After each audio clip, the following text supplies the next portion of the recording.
नमस्कार दोस्तों, कैसे हैं आप? मैं हूं गौरव और ये है ट्रांसफॉर्मेशंस।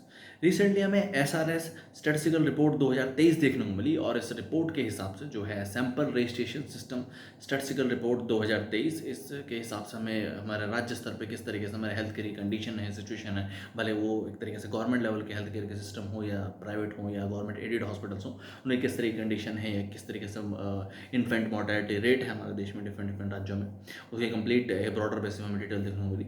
इस रिपोर्ट के हिसाब से अगर एक बच्चा पैदा होता है मध्य प्रदेश में, उत्तर प्रदेश में या छत्तीसगढ़ में, तो 12 गुना ज़्यादा चांसेस हैं कि वो अपना एक एक तरीके से बर्थडे बनाने से पहले या 1 साल का होने से पहले उसकी मृत्यु हो सकती है।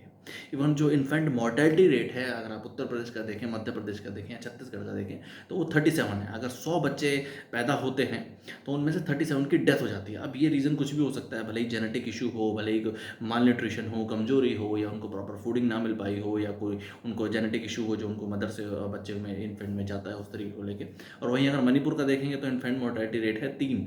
तो लगभग अगर 100 बच्चे मणिपुर में पैदा होते हैं तो उनमें से 3 बच्चे ऐसे होंगे जिनकी एक तरीके से डेथ हो जाएगी विद इन 1 ईयर। वो भले ही एक तरीके से पैदा होने के बाद हो जाए या ड्यू टू मेडिसिन या ड्यू टू एक तरीके से हेल्थ केयर इश्यूज़ को लेके जाए, प्रॉपर मेडिसिन ना मिलने पे हो जाए। और इस देखिए वेरियस पैरामीटर हैं, बहुत सारे पैरामीटर हैं जिनकी वजह से ये सब चीज़ें। देखिए किस तरीके का हाल है हमारे देश के हेल्थ केयर का। बड़ी बड़ी बातें हम देखते हैं, बड़े बड़े विज्ञापन देखते हैं राज्य स्तर की सरकारों के, केंद्र स्तर की सरकारों में, कि हमने ये कर लिया है, वो कर लिया है, हमने बहुत बड़ी बड़ी चीज़ें अचीव कर ली हैं। और ओवरऑल हेल्थ केयर का हाल ये है। ऑल दो हेल्थ केयर जो है वो स्टेट गवर्नमेंट का पार्ट है, भले वो किसी भी राज्य में सेंट्रल गवर्नमेंट की सरकार हो, भले ही रीजनल पॉलिटिकल पार्टीज की सरकार हो, जो हेल्थ केयर और एजुकेशन है वो स्टेट का पार्ट है।